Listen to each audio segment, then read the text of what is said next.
अब देखिए जगत गुरु तत्वदर्शी संत रामपाल जी महाराज के मंगल प्रवचन। कबीर इस संसारे को समझाऊं के बारे, ये पूछ पकड़ के भेड़ की और उतरा चावे पार। साधना तो नकली कर रहे और इंतजार कर रहे सुख होने की और मोक्ष की। कहते हैं संशय शोक सराय में सूतक दिन राती, और जीवित जग में जूती पड़े फिर जम तोड़े छाती। सत साधना ना करने से हमेशा आपके संशय और शोक, ये दुख सदा बने रहेंगे, और जीवित जग में जूती पड़े यहां नरे कष्ट भोगोगे, और फिर जम तोड़े छाती यम के दूत आगे फिर बहुत दुखी करेंगे जो सत साधना नहीं कर रहे। तो यहां क्या बताते परमात्मा, फिर अब जो साधना आप कर रहे थे वो शास्त्र विरुद्ध थी, और जिन भगवानों पर आप सीमित थे वो भगवान कंप्लीट नहीं थे, वो स्वयं नाशवान है, उनकी जन्म मृत्यु होती है। लेकिन सतगुरु मिलने से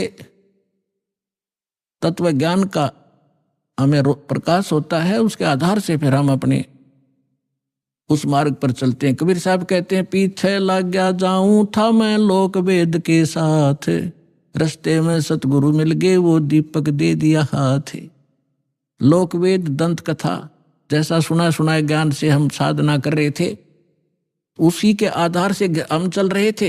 हम अपने ऊपर उदाहरण देकर हमें समझा रहे कि पीछे लग गया जाऊं था मैं लोक वेद के साथ, रस्ते में सतगुरु मिल गए और दीपक दे दिया हाथ।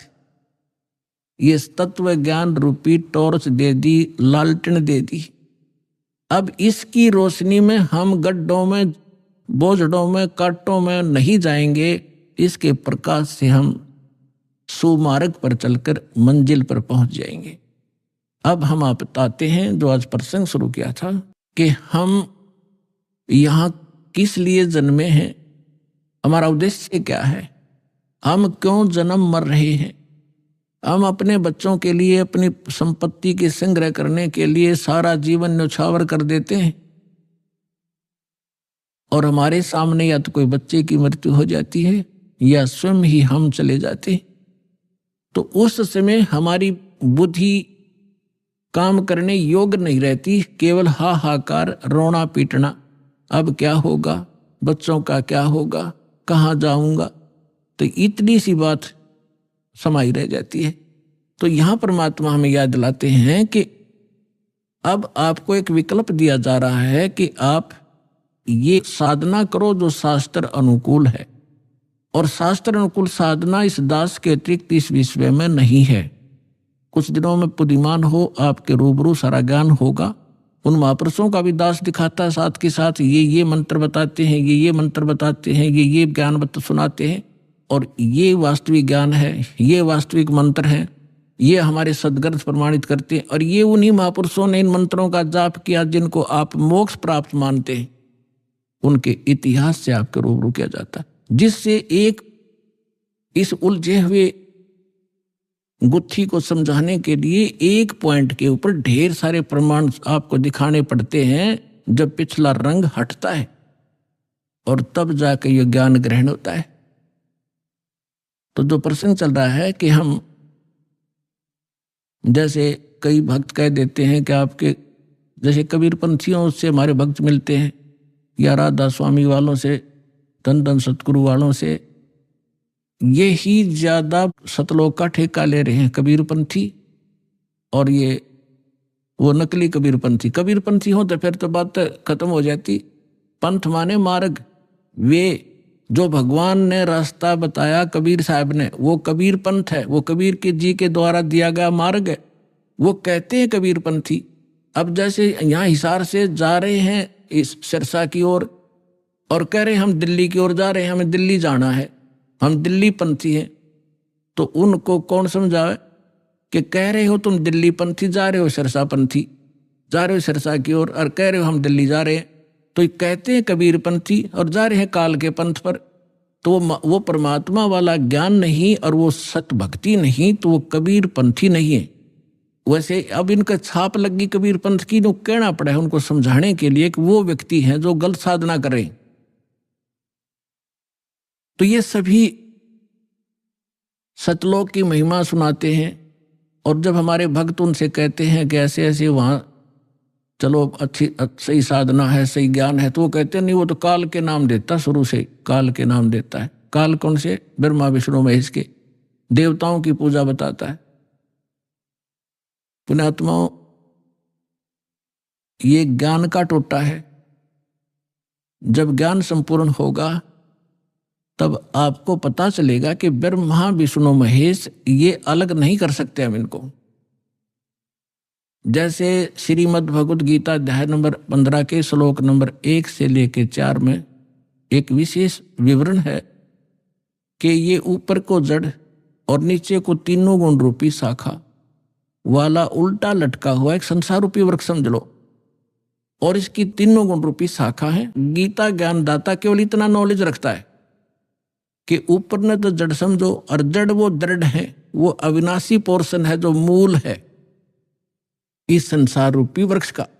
और उस मूल मालिक है जो जड़ है, सभी का धारण पोषण भी वही करता है, क्योंकि पूरे वृक्ष को, पेड़ को जड़ से ही आहार प्राप्त होता है, खुराक मिलती है। गीता अध्याय नंबर 15 के श्लोक नंबर 16 और 17 में 3 पुरुष बताए, सरपुरुष, अक्षर पुरुष, और 17वें श्लोक में कहा कि उत्तम पुरुष है तो अन्य, सरपुरुष और अक्षर पुरुष से कोई और है उत्तम पुरुष, श्रेष्ठ भगवान, और वही तीनों लोकों में प्रवेश करके सबका धारण पोषण करता है।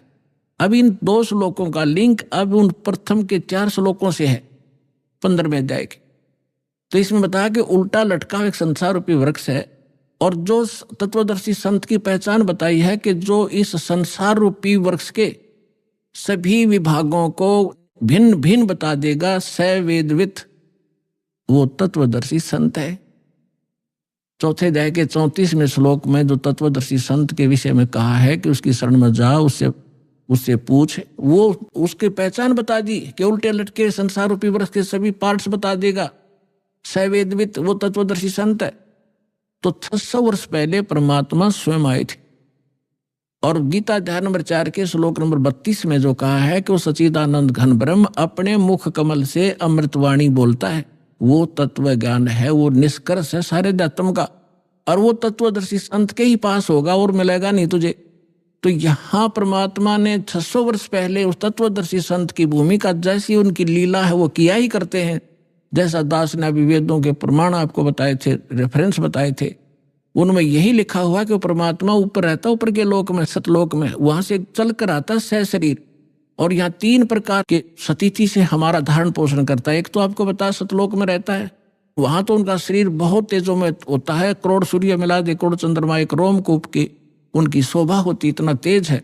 दूसरा, प्रत्येक युग में शिशु रूप धारण करके आते हैं, सरोवर में आकर वो कमल के ऊपर अपना निवास कर लेते, शिशु रूप धारण करते हैं, वहां से निसंतान दंपत्ति उठा ले जाते हैं, और उनके परवरिश की लीला कुंवारी गायों से होती है। फिर धीरे धीरे बड़े होते हैं तो बचपन से ही वो अपनी महिमा अपने मुख कमल से, लोकोक्तियों के माध्यम से, दोहों के माध्यम से, शब्दावलियों के माध्यम से वो ज्ञान प्रचार करते हैं, कवियों की तरह आचरण करते हैं, लोग उनको कवि भी कहने लग जाते हैं। एक प्रसिद्ध कवियों में से भी एक होते हैं वो, लेकिन वो होते हैं परमात्मा। अब तीसरी स्थिति वो बताई है कि वो कभी भी कहीं भी किसी को संत रूप में, महापुरुष के रूप में आकर दर्शन देते हैं, उनको ज्ञान सुनाते हैं, अपने से परिचित कराते हैं। तो तीसरी स्थिति वाले महापुरुषों में से दास आपको बहुत बार बताते हैं, आदरणीय धर्मदास साहिब जी को मिले, आदरणीय मुल्कदास साहिब जी को मिले, आदरणीय नानक देव साहिब जी को मिले, आदरणीय दादू साहिब जी को मिले, आदरणीय गरीबदास साहिब जी गांव छुरानी जिला झज्जर हरियाणा वाले को मिले, आदरणीय घीसा दास साहिब जी गांव खेखड़ा उत्तर प्रदेश वाले को मिले, आदरणीय स्वामी रामानंद जी ब्राह्मण थे, 104 साल के, जो परमात्मा उस दूसरी टाइप की लीला कर रहे थे, शिशु रूप धारण करके 5 वर्ष की आयु में लीला कर रहे थे। 104 वर्ष के ब्राह्मण को सब वेदों और गीता से पराजित कर दिया था। तब उस महापुरुष ने परमात्मा की शरण ली थी, उनको सचखंड लेकर गए थे। इन सभी महापुरुषों को अपने से परिचित करा था कि मैं कौन हूं, जो तुम्हारे वेद बताते हैं मैं वही हूं, और मैं ऊपर रहता हूं, वहां से चल कर आता हूं और यहां ज्ञान देता हूं। तब उन महापुरुषों ने स्वयं देखा सचखंड में जाकर, फिर वापस छोड़ा उनको। तब रामानंद जी ने कहा था, तुम साहेब तुम संत हो, तुम सतगुरु तुम हंस, और गरीबदास तेरे रूप बिना और न तुझा अंश। तुम ही साहिब हो, तुम ही सतगुरु हो। साहिब तो भगवान हो ही, आप सच्चा ज्ञान देने वाले सतगुरु भी आप ही हो। और आपके अंदर एक भगत के लक्षण है। आप जैसे परमात्मा आए थे कबीर दास, हमारे लिए एक रिहर्सल करके छोड़ गए कि यहाँ बकवाद नहीं चलेगी, जितना अधीन होगे भगवान उतना निकट आपका होगा। आधीनी के पास है वो पूर्ण ब्रह्म दयाल, मान बड़ाई मारियो बेअदबी सरकार। हमें सब परमात्मा भक्ति के लक्षण भी बता के गए हैं और उनसे होने वाली हानियों का भी परिचय दिया है, और किस प्रकार आपकी भक्ति नष्ट होती है वो भी जानकारी दी है, और कैसे सुरक्षित रहेगी। जैसे माता गर्भ को रखे यत्न बनाए, ठेस लगे तो छन होवे, तेरी ऐसे भक्ति जावे। पुणात्मा, जब आपको इस भक्ति की कीमत का पता चलेगा, जैसे किसी बहन को गर्भ रहा हो माँ को, और फिर उसको पता उसको कैसे रात को भी चिंता रहती है कि कहीं मेरा बालक, मेरा बच्चा खराब ना हो जा, ऊंचे नीचे में पैर ना रखा जा, रात में करवट लेते समय भी एकदम उदड़ के पड़ेगी कदे बच्चे का दाब ना गिर गई हो, तब वो गर्भ रूपी लाल को वो सफल करती है। इसी प्रकार परमात्मा बताते हैं, जैसे माता गर्भ को रखे यत्न बना, और ठेस लगे तो वो खराब हो जा, तेरी ऐसे भक्ति न साव। तो इस भक्ति के अंदर आपने मर्यादा गढ़नी जरूरी है, सावधानी। अब परमात्मा ने आपको सद्भक्ति भी मिल गई, दास भी मिल गया, आपके अंदर भक्ति प्रवेश भी कर दी। अब उस लाल को आपने सुरक्षित रखना पड़ेगा। जरा सी लापरवाही में वो बात भक्तिहीन हो जाओगे, फिर वहीं की वहीं फिर स्टार्ट होगी नए सिरे। तो इससे इतना डर के इस भक्ति को सफल करो। अब जो प्रसंग चल रहा है कि अब हम इसको कैसे सफल करेंगे और कैसे हमें प्राप्ति होगी परमात्मा की, ये इसमें मूल कारण है। अब जैसे प्रसंग चल रहा था उस पर फिर आते हैं कि तुम साहेब, तुम संत हो, तुम तो सतगुरु, तुम हंस। अब रामानंद जी ने कहा है कि तुम ही भगवान हो और तुम ही सतगुरु हो, सच्चा ज्ञान देने वाले। तो 600 वर्ष पहले परमात्मा ने आके बताया था। अक्षर पुरुष एक पेड़ है, यानी एक सतगुरु की भूमिका की वो भगवान तो है ही है। वेद बताते हैं वही परमात्मा आकर यहाँ सच्चा ज्ञान देता है, लोकोक्तियों के माध्यम से, दोहलियों के माध्यम से अपना ज्ञान प्रचार करता है, जिस कारण से लोग अनजान में उनको कवि करने लग जाते हैं, लेकिन वो परमात्मा होते हैं। अक्षर पुरुष एक पेड़ है, सरपुरुष वा की डार, ज्योत निरंजन को सरपुरुष भी कहते हैं, अभी आपको पहले डिफाइन किया था। और तीनों देवा शाखा है, भाई पात रूप संसारे। उल्टे लटके हुए संसार रूपी वृक्ष जो जमीन से बाहर दिखाई देता है, उसको डिफाइन किया परमेश्वर ने कि अक्षर पुरुष तना, अक्षर पुरुष तना, उससे एक मोटी डार निकली है ज्योत निरंजन, यह सरपुरुष समझो। उस मोटी डार के फिर 3 शाखा है, रजगुण ब्रह्मा, सतगुण विष्णु, तमगुण शिव जी। और पात रूप, उन तीनों शाखाओं के आगे फिर हम पात हैं। अब यहां एक तो ये जो इनकी धारणा और सोच गलत है, उसको दास क्लियर करना चाहता है कि जैसे हम कोई पौधा लाए आम का और उसको जड़ की तरफ से बोना चाहिए, समझदारी है गड्ढे में, और जड़ की सिंचाई करनी चाहिए। तो जड़ की सिंचाई हम करेंगे तो वो तना भी, डार भी और टहनी भी बड़ी होंगी, वो पेड़ बनेगा। और हमने क्या कर रखा है कि हमने पौधा उल्टा रोप लिया भक्ति रूपी, हमने ब्रह्मा विष्णु महेश इन शाखाओं को इष्ट मान लिया और इनको गड्ढे में डाल दिया, इनको तो गड्ढे में डाल लिया, जड़ कर दी ऊपर ने, और हम सिंचाई करने लगे इनकी। आपको एक चित्र दिखा देता हूं, जल्दी समझ में आ जाएगी। ये देखिएगा, हमने पौधे को कैसे बीजना चाहिए था और बीज कैसे दिया। ये है ऊर्ध्व मूलम अधः शाखम, ऊपर को जड़ और नीचे को शाखा वाला ये उल्टा लटका हुआ संसार रूपी वृक्ष है। और परमात्मा ने इसकी डिफाइन किया है, अक्षर पुरुष एक पेड़ है, ये परमात्मा की वाणी है। निरंजन कहो, सरपुरुष कहो, हुआ की डार, और तीनों देवा शाखा हैं, ये पात रूप संसार। ये इस जमीन से बाहर जो दिखाई देता है उसको पेड़ बोलते हैं। अक्षर पुरुष एक पेड़ है, सरपुरुष यानी ज्योत निरंजन वा की डार, और तीनों देवा शाखा हैं ये पात रूप संसार। हम यहाँ पर हैं पात रूप संसार, और वो जो तीनों लोकों में प्रवेश करके सबका धारण पोषण करता है वो है उत्तम पुरुषत्व अन्य। ये है जड़ मूल सबका मालिक। यहाँ से हम सबको आहार मिलता है, यानी इस सरपुरुष अक्षर पुरुष और ब्रह्मा विष्णु महेश तक का पालक यही है, लेकिन थ्रो प्रॉपर चैनल हम तक पहुंचता है। अब जैसे श्रीमद् भगवत गीता अध्याय नंबर 3 के श्लोक नंबर 10 से लेकर 15 तक विशेष विवरण है कि जब ब्रह्मा जी प्रजापिता ने सबसे पहले सृष्टि रचकर उनको संदेश दिया था कि तुम अपने यज्ञ अनुष्ठान करो और उसके द्वारा देवताओं को बढ़ाओ, शास्त्रानुकूल साधना करो और उनसे देवताओं को बढ़ाओ, और बड़े हुए देवता तुम्हारे को बिना मांगे ही इच्छित फल दिया भोग दिया करेंगे, और जो अपने संस्कार प्रारब्ध में मिले हुए से और उसमें से कुछ दान धर्म पुण्य नहीं करता वो तो चोर है भगवान का। फिर 14वें 15वें श्लोक में स्पष्ट किया है कि उस परमात्मा को जो सबका धारण पोषण जो परम अक्षर पुरुष है उसको इष्ट रूप में मान के सभी धार्मिक अनुष्ठानों को करना चाहिए, जिससे आपको सभी लाभ प्राप्त होंगे। तो हम पूर्ण परमात्मा को इष्ट मानकर जड़ की पूजा करवाते हैं, और इन ब्रह्मा विष्णु महेश को अपने आप ही वो हमारे संस्कार शुभ बनकर इनके पास पहुंच जाते हैं। अब जैसे ये तो आपने पेड़ देखा, अब हम पौधा दिखाते हैं कि आप कई कहते हैं कि रामपाल तो हमारे देवताओं को छुड़वाता इसलिए हम वो साधना नहीं करें।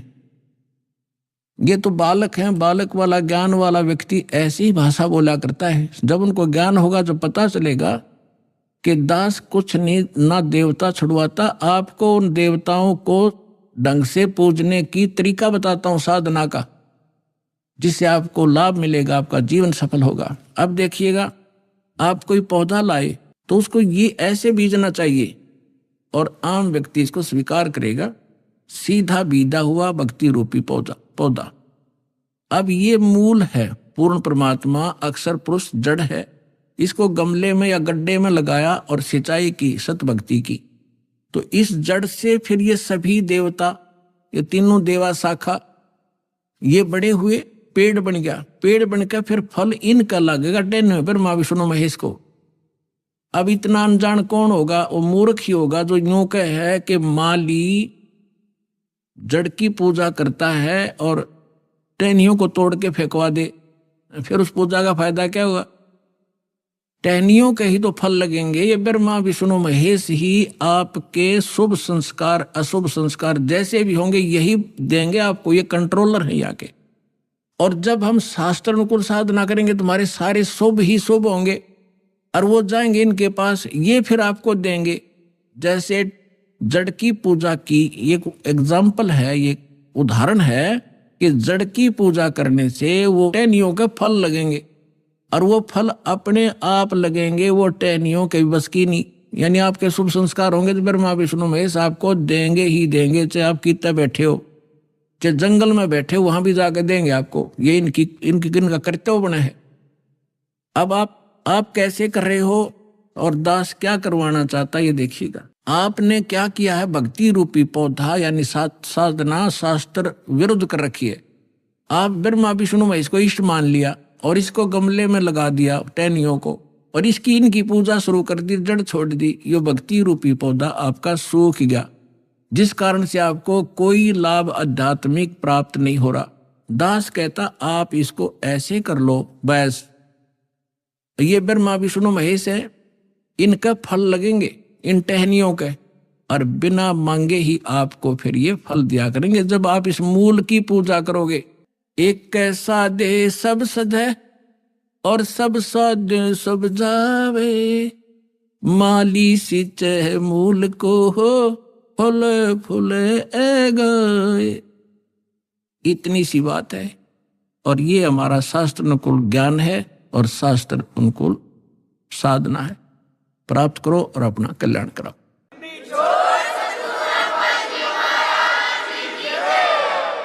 पुण्यात्माओं, सौभाग्य आपका, आपको ये अमृत वचन, ये तत्व ज्ञान सुनने को मिला और परमात्मा की दया हुई। ना इस काल के कोल्हू में हमारे दादे मर गए, परदादे मर गए उसी परिवार पोषण में, और ये यहाँ तक लाने का कारण भी परमात्मा ही आपको मेर कर रहा, सत्कर मान लेना। ना एक कदम भी इधर नहीं चले दे, काल इतना दुष्ट है। आपके ऊपर परमात्मा की मेर बड़ी नजर न्यारी है जो यहाँ पहुंच रहा है, ये सत्कर मान।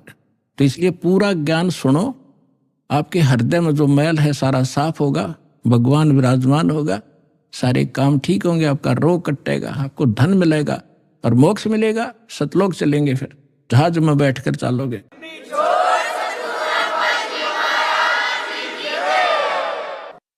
परम पिता परमात्मा पूर्ण ब्रह्म, सारी सृष्टि के रचनहार,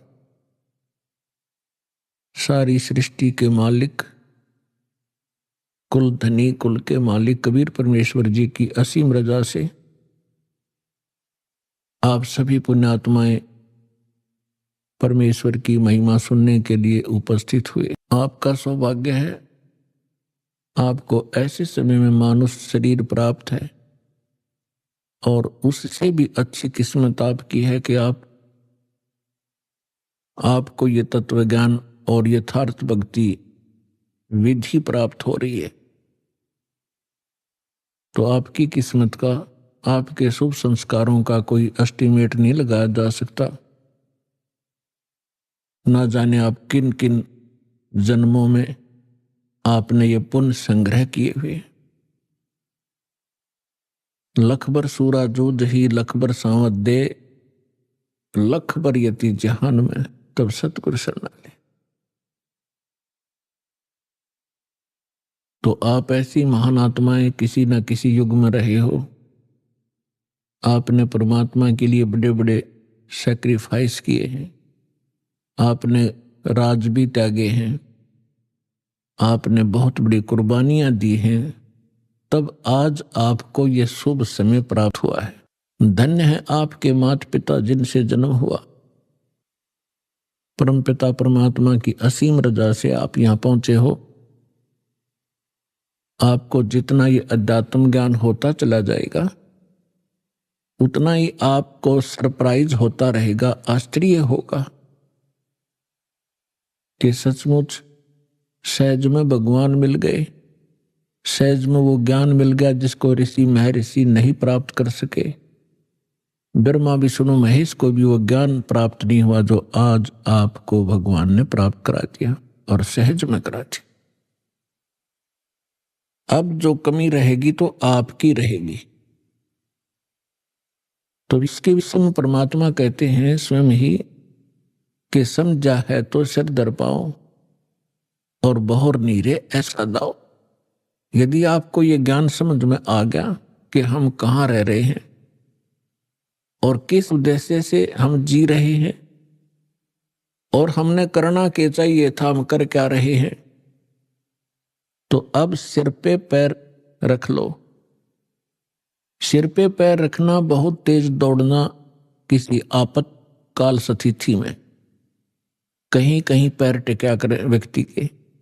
तो अब आपको ऐसा समय मिला है कि इस समय रहते रहते आप अपना कर्म बना गए तो मोक्ष प्राप्त हो जाएगा, सदा के लिए झंझट मिट जाएगा। आप इस लोक में रह रहे हो, आपके बच्चे आपको कितने प्रिय हैं, आपके माता पिता आपको कितने प्रिय हैं, आपके पति पत्नी भाई बहन आपको कितने प्रिय हैं। आजीवन आप जिस संपत्ति को संग्रह करने में लगाते हो आपको कितनी प्रिय है, उसके लिए ना जाने कितने झगड़े कर देते हैं, लड़ाई कर लेते हैं, मुकदमे कर देते हैं। तो ये कितनी अच्छी वस्तु है जिसको आप इतना लगाव रखते हो, तो और फिर ये तुरंत छोड़ देनी पड़ती है, मृत्यु हो जाती है। ये क्या कारण है? जब आपका ये कारण समझ में आओगा तब आपकी रुचि बनेगी परमात्मा के पाने में और सतलोक जाने की। अन्यथा ठीक है, जैसा करोगे अन्य कहीं आपको ऐसा स्थान नहीं मिलेगा जहां आपकी भक्ति शास्त्र अनुकूल हो। और शास्त्र अनुकूल साधना करने से आपके इतने शुभ संस्कार बन जाएंगे, यदि पार नहीं हुए तो आप ना जाने कितनी बार तो देवता बनोगे इस भक्ति से। इतनी महत्वपूर्ण भक्ति है, इतनी कीमती है, इसकी इतनी वैल्यू है। और ना जाने कितनी बार पृथ्वी के राजा भी बन जाओगे अपने ही पुण्य कर्मों से। और फिर उससे भी अधिक आप फिर कुत्ते, गधे, सूअर भी बनोगे। तो इस झंझट से छूटने का, इससे छुटकारा पाने का अब समय आ गया है। अब इसको चूकना नहीं है।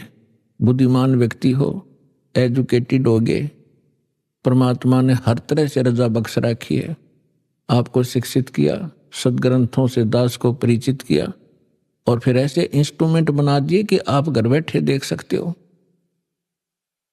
अब भी कोई परमात्मा प्राप्ति नहीं कर सकेगा, सतलोक जाने की इच्छा जिसकी नहीं बनेगी, तो फिर वो मनुष्य के शरीर में पशु ही है, मनुष्य नहीं है। इस ऐसा ज्ञान परमात्मा ने आपके रूबरू करा दिया है। जिस दिन आपकी सही रुचि बनेगी, ये ज्ञान समझ में आओगा, आपको इस लोक की कोई भी वस्तु अच्छी नहीं लगेगी। इंद्र दा राज काग दा बेस्टा, स्वर्ग के राजा की गद्दी भी आपको ऐसी बुरी दिखाई देगी जैसे काग की बींट होती है, टट्टी होती है। और अब तक हम एक पद बन जाओ तो काग बीट से फिरें, एमएलए बन जाओ तो पता नहीं के बन गए, मंत्री मुख्यमंत्री बन जाओ इस छोटे से टुकड़े के, तो हमारी बुद्धि खराब हो जाती है। इस ज्ञान से सेटिंग होगी, यहां से इच्छा हटेगी। आपने देखे होंगे मुख्यमंत्री हेलीकॉप्टर से जा रहे थे, आगे उनके स्वागत के लिए माला लिए खड़े थे, रास्ते में क्रैश हो गया हेलीकॉप्टर, और उस भगत जी के हट भी ना पाए कि 3 दिन तक। तो खाक है यह जीवन। तो आपने गहराई से सोचना पड़ेगा। ये कोई डूम बाट के गीत नहीं है, परमात्मा का बता आध्यात्मिक मार्ग है। और परमात्मा कहते हैं ये कहन सुन की बात नहीं है, ये कर पाड़ने की। पुण्यात्माओं, आपको आज के सत्संग में सुनाया था कि परमात्मा स्वयं आते हैं यथार्थ ज्ञान बताने के लिए, और अपनी प्यारी आत्माओं को, अच्छी आत्माओं को मिलते हैं। गोता मारूं स्वर्ग में, जा बैठूं पाताल, गरीब दास ढूंढता फिरूं अपने हीरे मोती लाल। कबीर साहब गरीबदास साहिब जी को मिले, सतलोक में लेकर गए, जहां से हम आए हैं, जहां हमारा निज स्थान है, जहां हमारे पिता रहते हैं। और वो प्रेम पिता फिर वापस छोड़ के गए उनको इस पृथ्वी पर। आंखों देखा वो वहां का नजारा, वो दृश्य, सारा दृश्य, और परमात्मा से प्राप्त उस ज्ञान से परिचित होने के बाद गरीबदास साहिब जी ने बताया कि परमेश्वर ये कह रहे थे, गोता मारूं स्वर्ग में, जा बैठूं पाताल, गरीबदास मैं ढूंढता फिरूं अपने हीरे मोती लाल। आप उस परमात्मा के वो हो, हीरे और मोती, यानी बहुत ही प्रिय आत्मा हो। आप तक परमात्मा ने किसी भी माध्यम से संदेश पहुंचाया है और अपनी शरण में लिया है। आप वो पुण्यात्माएं हैं। अब जब परमात्मा यहां आए हुए थे, घर घर डोला करते थे, कहीं भी चौराहे पर खड़े हो जाते थे, एक तारा लेके अपनी अमृत वाणी को सुनाया करते थे। परमात्मा की वाणी में आत्मा को अट्रैक्ट करने का इतनी पावर है जैसे चुंबक लोहे को खींच लेती है। अभी आपने सुने संत रामपाल जी महाराज के मंगल प्रवचन।